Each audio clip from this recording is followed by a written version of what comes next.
What up, YouTube? Got another video for you today, and really couldn't wait to upload it and show you guys. You know, I just try to spread out my videos, but this is a pretty cool one. So there's a little bit of an introduction to this. I've been doing some knife modding recently. Did a bunch of knife. I think I'm on my 9th knife, 10th knife, or something like that.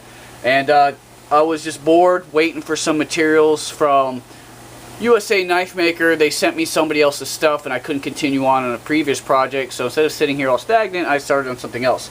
So I'm going to show you something. It's a Schrade box, excuse me.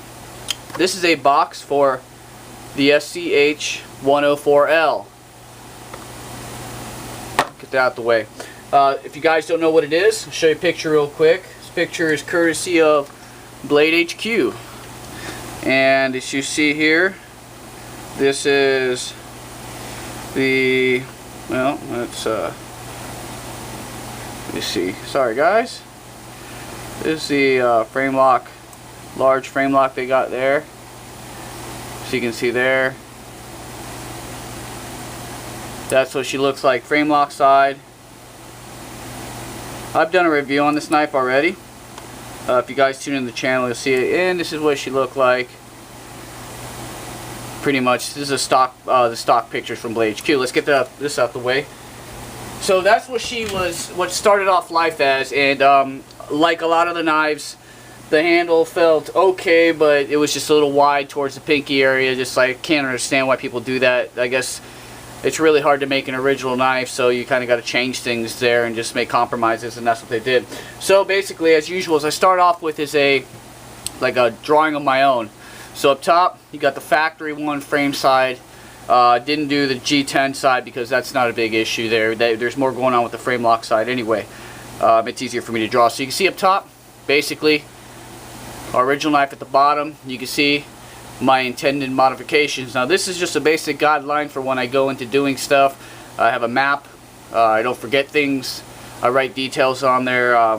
You know, fastener details with what the countersink, certain things, little things that I notice when I take apart the knife that will definitely come into play as I start to modify it or put it back together. So I make sure I put notes everywhere here.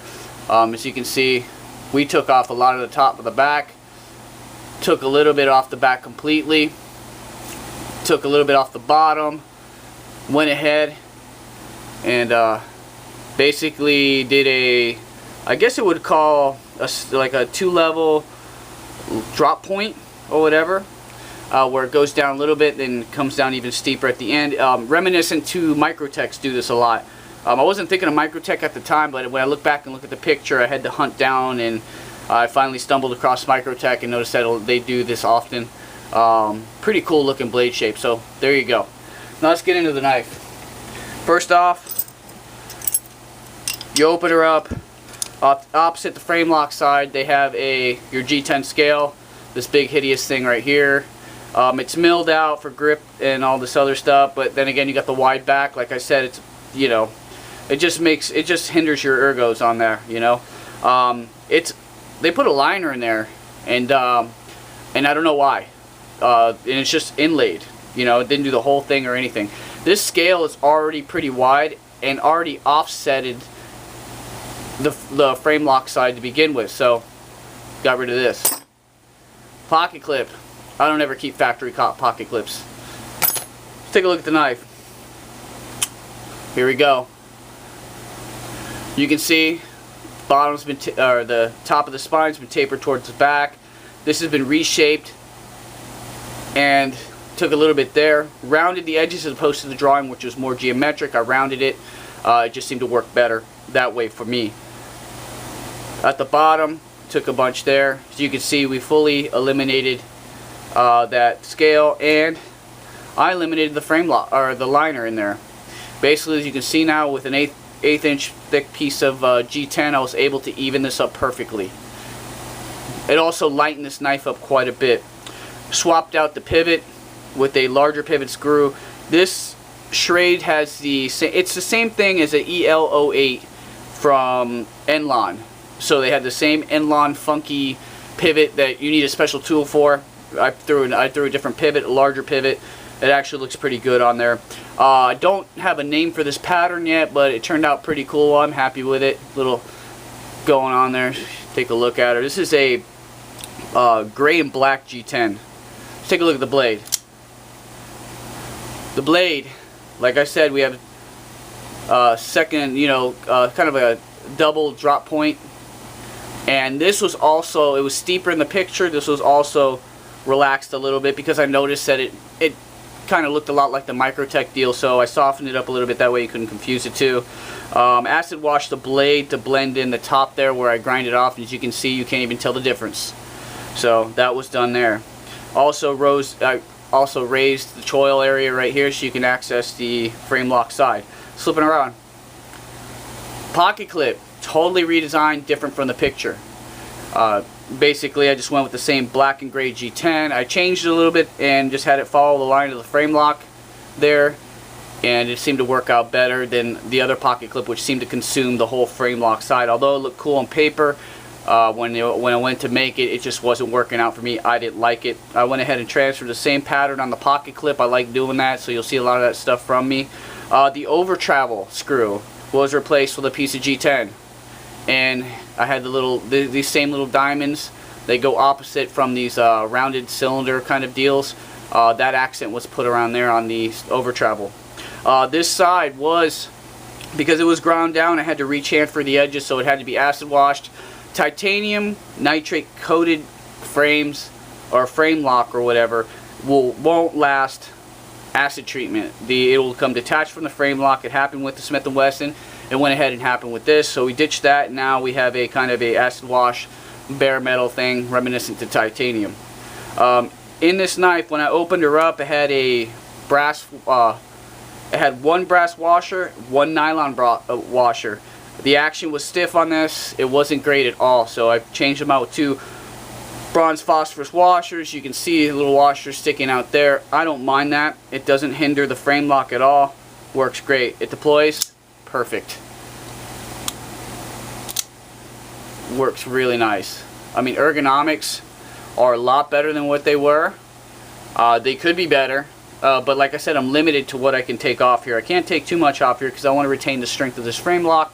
So with what I had there, I took a bit off, so now it does feel a lot better in the hand. Just a really overall good looking knife. Pocket clip doesn't feel too bad in the hands either. And so pretty cool. As far as centering goes, she centered up pretty darn good. It looks like it's a little to the right, but it's actually a optical illusion because the inside of the scale is black. So there's no light doesn't reflect off the other side, because I triple checked it, and it's pretty much dead on. So it looks like it isn't there. But the profile is nice and slim, as you can see there. Pretty cool project. Took a $24 knife and made it pocket worthy.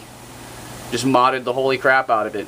Put a cool scale design on there. I left the factory G10 finish on there, so it's shiny on there, because these grooves, it's textured down with these grooves, and it's not aggressive, but it gives you the perfect grip there. So I'm really happy with it. Just thought I'd show it to you guys. Let's take another look.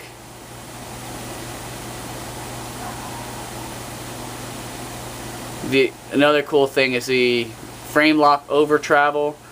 I left it raised a little bit. I kind of like that. It's probably raised 0.03 off the scale there, which is not too much at all. It doesn't hinder you sliding this in and out of your pocket. It slides in and out of your pocket pretty damn good, and it looks a lot better than the traditional pocket clip. So there you are, guys. Just figured I'd share this with you. This is, like I said, I've been modding the crap out of knives.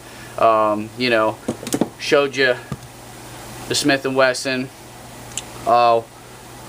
what it started with, the resilience, snub nose resilience.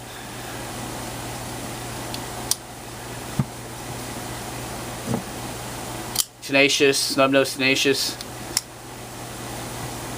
We got the Meyerco that I did.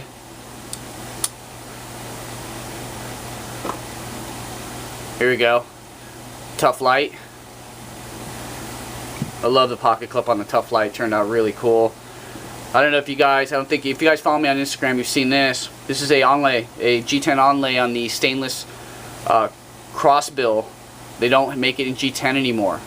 I do have a G10 version of it. They're extremely rare. But went ahead and put a piece of 060 Coyote Brown scales, and it's really nice and smooth. It slides in there, milled out for the pocket clip and everything. It's just a really cool knife. And I have another one here, but the video's not up yet, so I'll wait till that video goes up so you can take a look at that. But anyway, guys, that's what I've been up to. Just let me know what you think. I'm just keeping busy here. I got a few more projects to do. I'm going to be doing a ZT350. I got a badass Spartan. If you're following me on Instagram, you've already seen what I'm going to do with it. It's all shaped and ready to go, and I was waiting for some materials that didn't show up. It was a big bummer. On top of that, I have a junkyard dog that I'm going to be doing. Complete, changing that thing 100%. It's going to be crazy, and a couple other things going on. So anyway, guys, thanks for tuning in. Sorry about the long video. Just want to talk to you about what I've got going on. So I hope you had a good weekend. You guys at Blade Show, you guys suck. No, I'm just kidding. Hope you had a good time. I know a bunch of people picked up some really cool stuff. So anyway, guys, thanks for tuning in. I appreciate the support. Peace.